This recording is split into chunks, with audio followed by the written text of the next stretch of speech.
The Plein Air Easton Podcast is brought to you by the Avalon Foundation, enriching the lives of those on the Eastern Shore of Maryland through the arts. Visit avalonfoundation.org for details on events, performances, and educational programming offered throughout the year. Hey everyone, producer of the podcast, Nick Richards here. We're so glad you've been enjoying our podcasts. We put a lot of love into creating them in hopes of building a more robust community around our festival. If you're interested in even more Plein Air Easton material, boy oh boy do I have news for you. If you head over to the Plein Air Easton YouTube channel, youtube.com/Plein Air Easton, you'll find live streams of our festival events, including this year's awards ceremony, time-lapse videos of plein air artists creating their beautiful masterpieces, as well as episodes of the podcast. We also have a series of instructional videos from competition artists and alumni, including Lori Putnam, Paul Botcham, Susan Lin, Beth Bathe, Joe Giersick, and Master Joe Vuong. For $50, you can watch one of our incredible artists explain their techniques and artistic philosophies step by step. With views of the artist, the canvas, the palette, and the subject, you'll be able to observe the entire process. And your purchase includes unlimited replays so you can watch the lesson over and over again.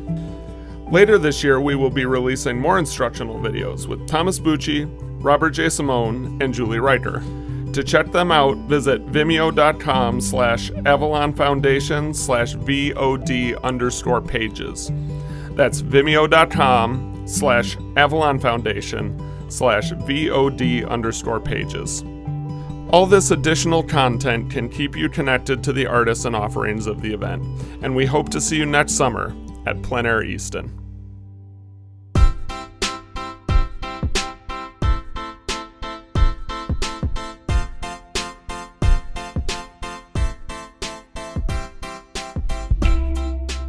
I have no hearing in the right. I have none in my right. I have none in my right ear as well. I have a left ear. Ooh, now. Oh, I was almost in stereo. When it goes all the way in is when it goes to one. There now. Now we've got nothing. There you go. Right there. Don't move. Yep. No. Blah blah blah. You gotta hold it. You're just gonna have to stand there. That's what she said. Okay. Do you have it? Oh, yeah. Okay. Yes, indeedy. This is going to be fun. This is going to be exciting. The unknown is exciting. Yes. Don't do any of that though, or this. I don't do that. You don't have to worry about that.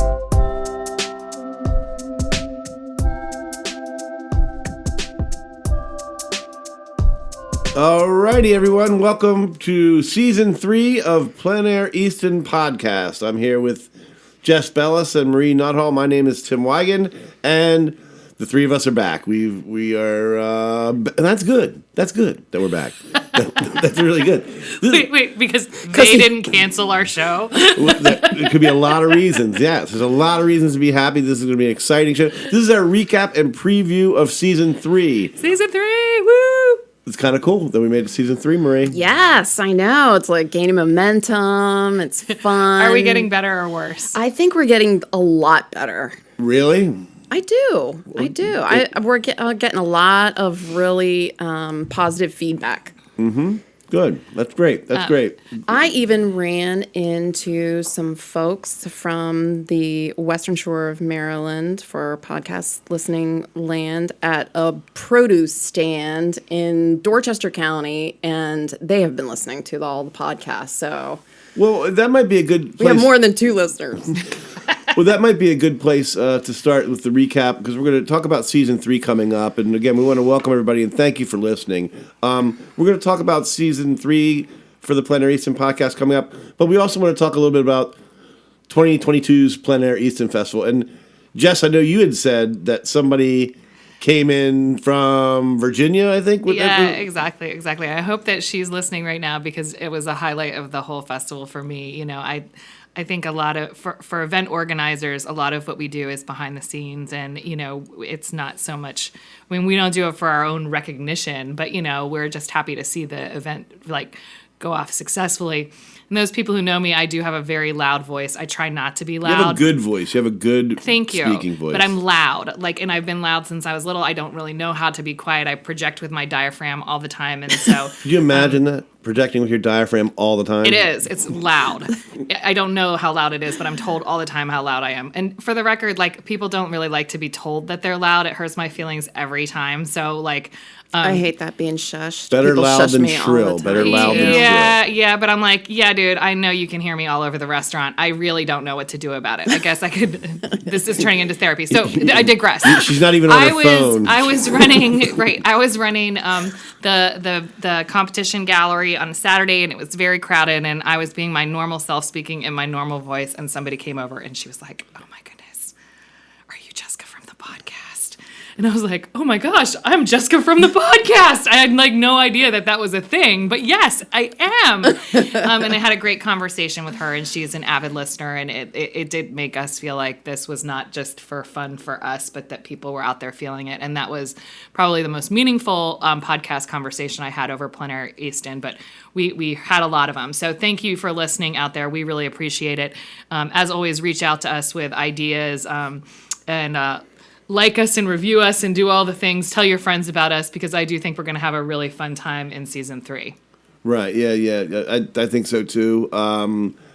It'll be a mixed bag between Marie and myself, and Jess and myself, and hopefully we'll get one where just Marie and Jess go on here and sort of like run the interview.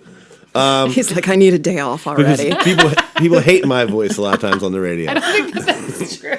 So. Like, they want it to be like Roseanne, where we just like replace Tim with another man, and then we like the character. We could just playing the part of Tim today will be Nick or something. Then he can have the day off. We just replace him with a new actor. Yeah. Nick is definitely our producer. We want to thank Nick for doing this, because he does take it very seriously, and he's. Do you guys listen to podcasts? Yes. Every day. I don't listen to a whole lot of podcasts. Every single day. Nick is an avid listener, I know. I do every single day, too. Is that right? Mm-hmm. Part of my morning routine. Get up, listen to your podcast. Yep. That's really cool. So that's why we're doing one. There you go. Let's talk about Plein Air Easton 2022. Okay. Marie, what was your takeaway? What do you want people to know? Nick wants us to talk about inside baseball about Plein Air Easton 2022. What was your inside baseball? Who's on first? My inside baseball, I think one of my more prevalent observations was the fact that I think for this year, for the first time more than ever, I got contacted more by people out of state that weren't able to make the festival that wanted to buy a painting. And some really lovely folks from New York, or just, whatever situation kept them away from enjoying the festival. The artist engaged them. They followed certain artists. They were collecting certain artists, and they contacted us to. That's good news to hear. That's a good insider tip. So the reason why they were doing that was not necessarily because of our good work, but also because the artists who are active on Instagram and on Facebook and are like posting as they go, like it really does work. So that is like Marie being an insider from an organizational standpoint, saying when you're like putting your stuff out into the ether on social media and you're feeling like it is often not for naught. It can actually be for dollars. And from your perspective, it's also a multi-pronged effort, because we do really spend some meaningful time with the artist and telling them, maintain your connections, tell your collectors where they are, where they can find you, what you're painting, and they really did that this year. Well, one of the things we could talk, I don't know if we're going to get into numbers, but we were just a bit shy of a record that we, and immediately after, the day or two after, it sort of came to me that, like, we didn't really try to promo things online like we had done in the past. Sell paintings online. That had been a big effort. During the pandemic. Was it before the pandemic that we did that too? We didn't do it before the pandemic. Not really. I mean, again, I don't want to get too nerdy into the numbers, but we if there was like a musical nerd segue we could play right here, like breaking nerd news or whatever. I'll dive into the numbers for a second and say I think it was a really interesting sales year from a number standpoint, and I would present that in two ways. One is in 2019, we had a phenomenal sales year. And if there was no pandemic and we had presented 2022's sales against 2019, we would have been like over the moon in terms of the increase. When we came back in 2021 and were able to have our first year of festival, our sales were off the charts. And again, whether that was an anomaly because of pent-up demand or, optimism, why that data point is sort of out there in terms of growth in sales, 2022 landed in between the two, so in between 2019 and 2021. But what was really interesting to me when I really got into the data is we sold almost exactly the same number of paintings to the number, actually at the end of the day, a few more, in 2022 than we sold in 2021. So what that really meant, Tim, is that the average price of the paintings that we sold went down, which was troublesome to me in a lot of ways because, I was wondering if our buyer's market was getting soft, meaning did our buyers come in with less dollars in their pockets ready to spend? So we took some time looking at the overall inventory of what the artists submitted. And what we really realized there is that's where the price drop was. So it wasn't necessarily that our buyers came in ready to spend less. It's that our artists priced their paintings lower. And so, we did some reconnaissance and asked our artists like why that was. I would say that not only did artists paint were their paintings overall priced lower, but the size of their paintings were smaller, meaning the paintings that they submitted to be sold, which is part of how the price point goes down, right? A smaller painting might cost less and might be priced lower per square inch. We could also see that in the competition gallery. Wasn't that true? Didn't it feel like the paintings were smaller in there? Yeah, I think that there was. I mean, there were certainly, and I want to be very clear, especially if somebody who painted large and expensive and did well during Plein Air Easton is like, what the heck are they talking about? I mean, we're talking about averages. So, sure. We're speaking to the middle, not to the outliers. But, I think you could see it. And I would say that Plein Air Easton 22 was hot. It's always hot, but it was hotter than the last 2 years. I think it was not the hottest by far. No, it was not the hottest but it was hotter than it had been the last previous 2 years. I think that this is a year that Door County butts up against Plein Air Easton, which makes it a real marathon for those people who are doing both shows. Exactly. And I think people are really people who come and paint at Easton are very mindful of that, especially if they're traveling from far distances. It's a lot of logistics that they have to manage. And I also think that people are a little bit fearful that the economy is or was soft. And I think that despite the fact that artists were not really open to say that to us, whether they factored that in on a subconscious level is something that I wonder about. If they were saying, gosh, I want to hedge my bets. I'm going to try to paint small, hope to sell a few instead of putting all my energy into something big and expensive and going home with nothing. Let me ask you this question then. What would you think we do just with all that information? It's a lot different now than it was in July in terms of the economy. And I was really talking about really just the whole concept of selling things online. It seems like you could still keep that going in the futures. But if you were to do Plein Air Easton this week, do you think even there'd be more skepticism amongst painters and buyers? I mean, you don't have to answer that question, but like it's a lot different now than it was back in July. And I do remember that in July. I just had like a flicker moment of terror of like putting on another Plein Air. No, you're not going to have to put in a Plein Air in October. It's a dream. It'd be in your nightmares. I think that I guess I would frame that a little bit differently for you, Tim. I guess the question in my mind would be like, how much does the general health of the economy affect arts organizations, businesses, and artists? Because that's like a more timeless question, and I would say it affects them more than I thought, and that I think it factored in more. We'll never know if artists had painted bigger and at the price point that they did at 2021 if we would have met those sales.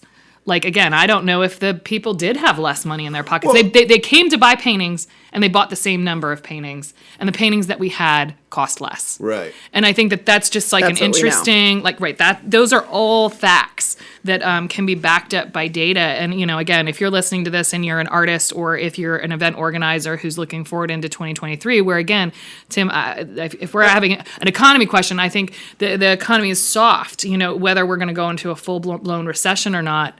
This is Nerd Hour. See, we're going to turn it around. We're going to turn it around. Okay, good. Change it. Sorry, this is You get your nerd minutes. I know this is why I can't really lead the podcast, because the nerd quotient, it's so I'm loud and nerdy, it's horrible. But I think that as we're going into 2023, we've got to be, as artists and organizers, we have to be thinking, okay, how do we feel about the economy? How can we bridge the gap if we're continuing to look for growth? How can we breed confidence in our buyers and our artists? I think that is an open existential question. Yeah, and that's why you guys are the ones so good at running this. And just for anybody out there listening, when I say that it wasn't a record, I think it was off by like a 0.5 percentage point or something like that. It was worse than that, but I appreciate it. It was like a 1 point or something like that. But I don't know if you've ever done that really, if I geek out with you for a moment, I don't know if you've done that deep dive into previous ones, but, of course, 2020 comes up for me, Plein Air Easton Light, and how much we were concerned about what the economy was doing, how people were spending, and how much we were shocked by how much people showed up, how much buyers showed up for that event in the middle of a really, truly weird world time. Agreed. And again, we're gonna go. Tim, you got to steer us out of this. But that is one of the things that makes our local economy so special, is that we do have so many people who are in a socioeconomic class where they weren't affected by the pandemic in a negative way. Many of them, were either fine or they were hedging other discretionary spending and had more in their pockets. I mean, right. I think that definitely fed into our great success in 2021 was that, people hadn't traveled to Europe in 2 years, and you think about the tens of thousands of dollars that our patrons are dropping on travel that just didn't happen. They had a lot of cash in their pockets. And now I think with the stock market being more volatile, I think that interest rates changing. I mean, again, this is not a podcast like this. No. I think that people are watching their investments more closely. I mean, even our billionaires have lost billions of dollars. So you're looking at that, and I think that people are maybe starting to make a little bit of different decisions. But I don't think that our buyers actually are making those decisions. My hypothesis is they would have spent more if there was more expensive paintings to buy. That is what I believe. I believe that the artists themselves, by choosing to paint smaller and by having a lower price per square inch, left money on the table. That's my theory. Did anybody paint bigger? Yes. Yes. Okay. Well. Okay. Oh yeah, and again, I guess so. Let's talk about other facts and stats from this year's Plein Air Easton that I think are interesting. One is we have 58 artists that participate in Plein Air Easton, and every single one of those 58 artists sold a painting. That's always cool. It is cool, and it doesn't always happen. I mean, we always like to talk about our big sales Right. numbers, but there are certainly years where 3 or 4 artists are incredibly hot.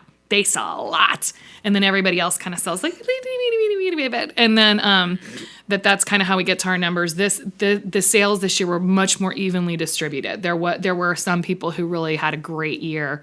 Let's talk about Neil Hughes. I think he had a great year. Oh, yes, he did have a great year. He won an Artist Choice Award. He is somebody who painted 2 really large paintings. Both of them sold. Neo all of his stuff was really just, I don't even know how to say it.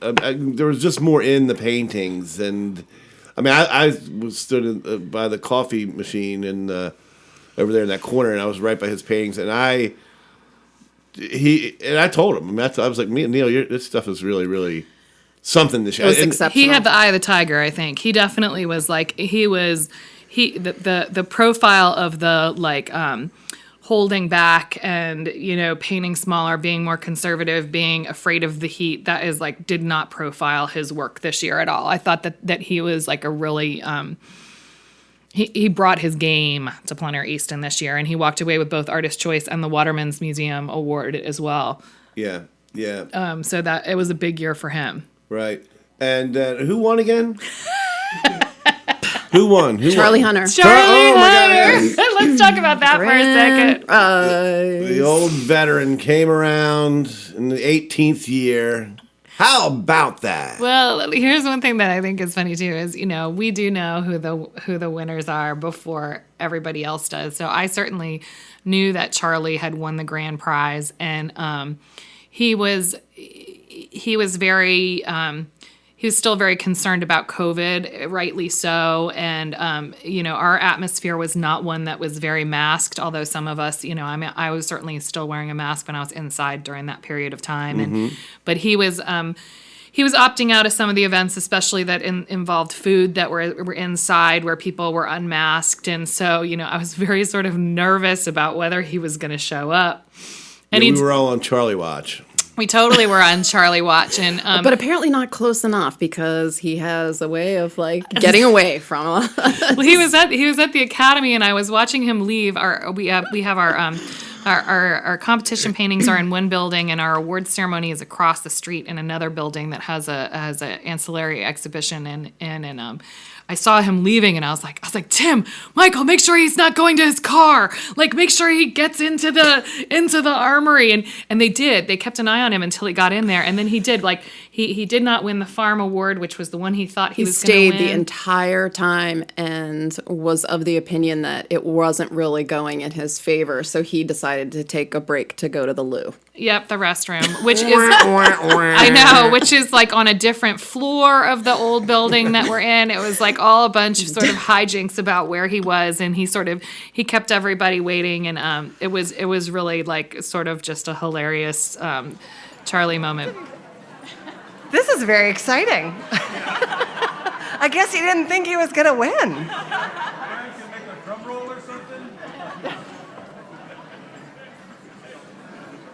I've never had the opportunity to quote Mike Myers and say, "Talk amongst yourselves." But he did win the grand prize, and I thought that was really great. I thought that Julia Massiari Alexander was a really awesome judge, and I loved that she saw Charlie's work with fresh eyes. Yeah, it was very special, too. I mean, I don't know. Charlie's so prolific in terms of his style and presence at these things. It was really, really nice to see him to win. Yeah. Well, I think that his style and his take on plein air painting is so unique. I mean, I certainly remember the first year he came to Plein Air Easton, and all of our jaws were on the ground. It was so. Definitely.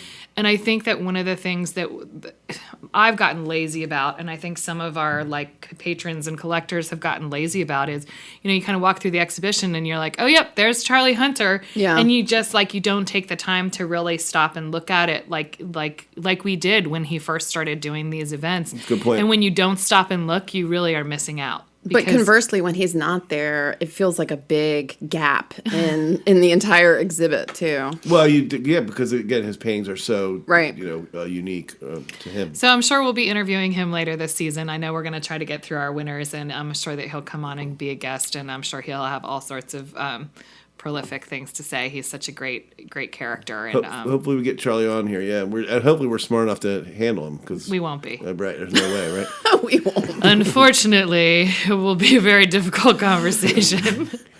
So we can get into the third season preview if we want to. My take, I'm always sort of in awe, in shock, and really happy when the crowd shows up for the quick draw outside. It always is just every year there's nobody there, and you put it out in the ether that we're having this thing, and you try to promote it, and then by 11:30 it's packed. It's always that's if you're listening and you haven't been to the Plein Air Festival, there's a lot of reasons to come, but that Saturday is always really, really cool to me. Last Saturday. Tell us about your experience, Tim, with this year for the first time.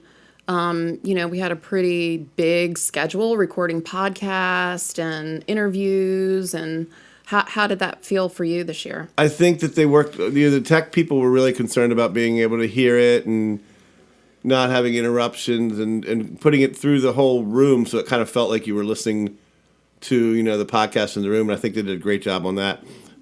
Me too. Georgiana, her interview was just so interesting. I mean, and then the girl from Chicago who came.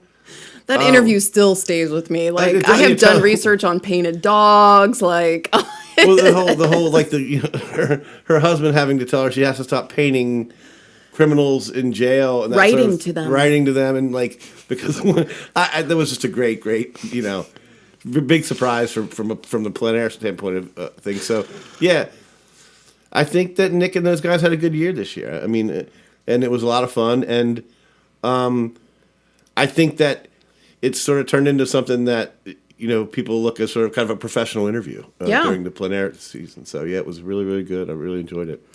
and this year we pulled from our alumni population and invited certain alumni to come and do those interviews and guest appearances. And I think our demos were really great and well attended too. I mean, I think that that's another thing if you're planning your trip for 2023.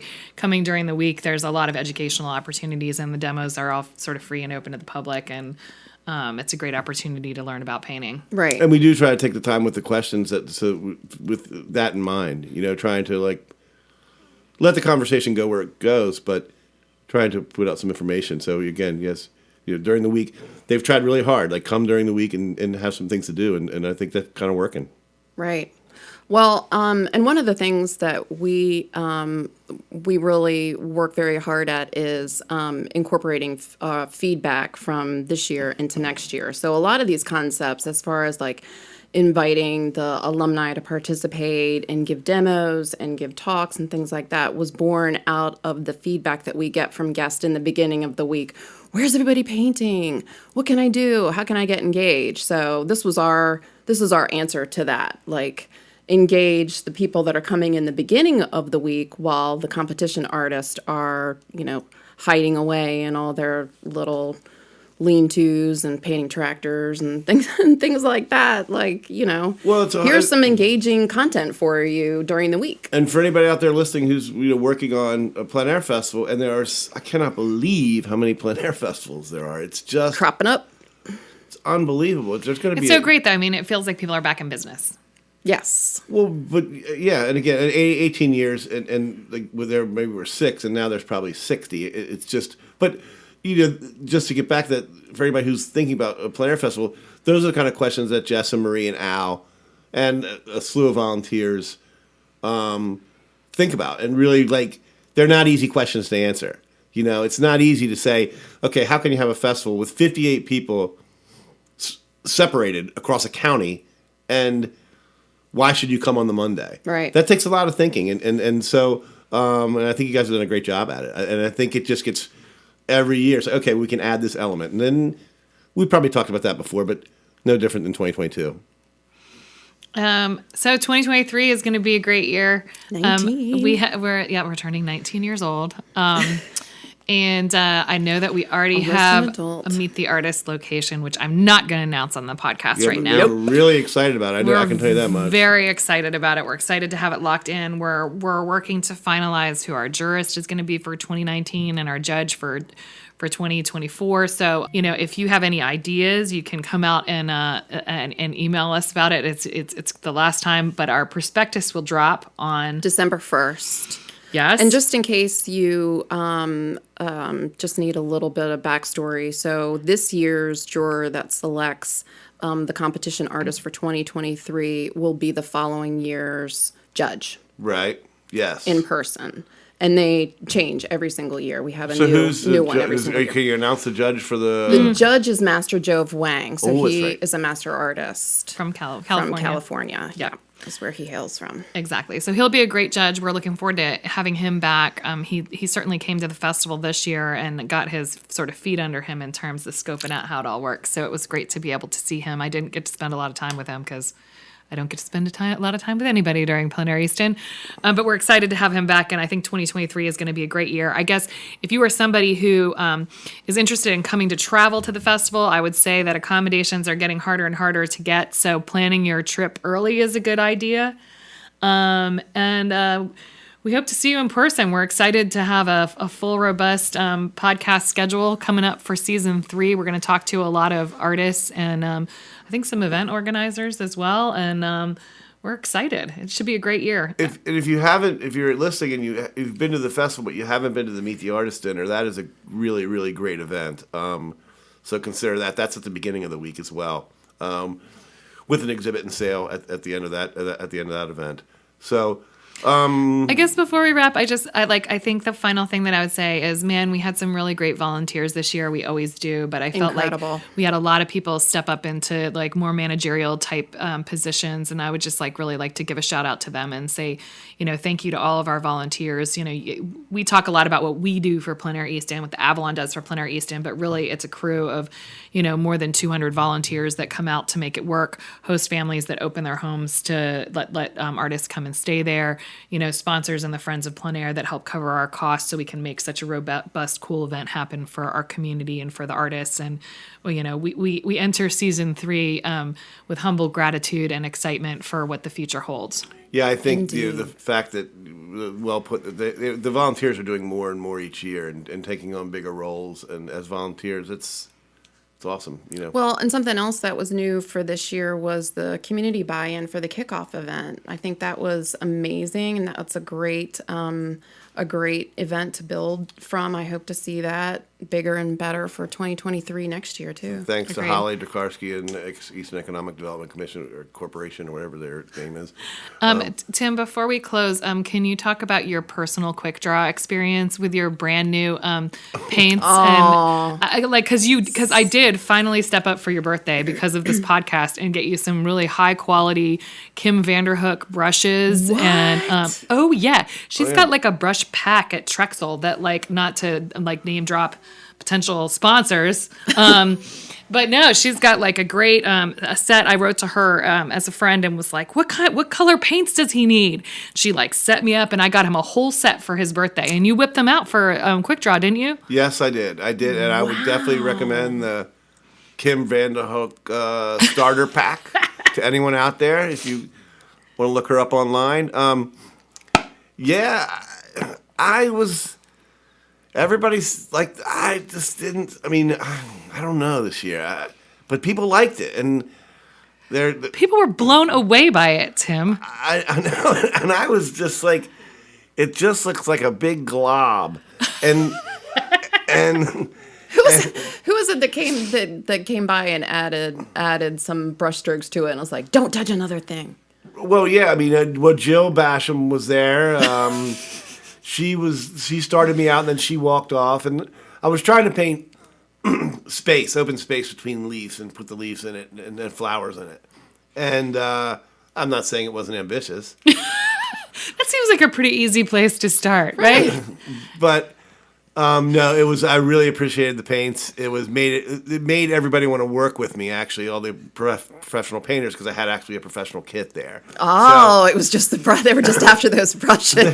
They were, and it was a ton of fun. I think I worked too much on this one by myself. I think if I'd have had more people, Nick didn't even get around there that much because he was busy doing a podcast, I think, or something like that. But it was, it was I don't know what to say about the painting. Flew off the easel. People really liked it. It was bought by an award-winning plein air competition painter. I think people were fighting over it. No. We're gonna need to find a photograph of Tim's quick draw painting and attach it with the podcast. You'll understand when you see it, so that you can see it. But we'll maybe as season 3 continues, we'll watch Tim's oil painting evolve and grow. Yeah, it was great. It was a great year for 2023. Thank you, Jess, again for the gifts, and I'm glad that the podcast got me those gifts. This podcast gleaned those gifts for me. So. After he had said it, and then I forgot what he had asked for Christmas because I'm like the worst Santa Claus ever. But I did come back and bring it to him for his birthday, so that was good. Again, Kim Vanderhook, thank you as well for the coaching. And she's a great mentor. I know she offers mentor services for young painters too. Maybe that's what you're going to get for Christmas this year. Right. Yeah. A plein air painting mentor. I need it. We're looking forward to season 3. Thank you guys for being here today. Yeah, Nick, who you got lined up for season 3? All the good ones. Ashley Marie's is the one to ask. Marie, who do we got lining lining up? I am lining up. I have topics. we Who have is- Marilyn Rose so far. We have got May Klitsch, Nick McAndrews. So, and I've got some other names and event organizers. Yeah, we're gonna keep it rolling. Come and talk to us. Come and see us. Write us. Thank us. And Review us. share Share the it. podcast if you can. Tell your friends all the good things. If you're interested in sponsorship opportunities, we would love that as well. Thanks. Thanks for listening. Thanks, you guys. All right. Bye. Thank you. The Plein Air Easton Podcast is brought to you by the Avalon Foundation and was produced by Nick Richards. Our theme music was generously provided by Blue Dot Sessions, with additional episode music by Scott Gratton. Remember to rate, comment, and subscribe. You can learn more about Plein Air Easton at pleinaireaston.com.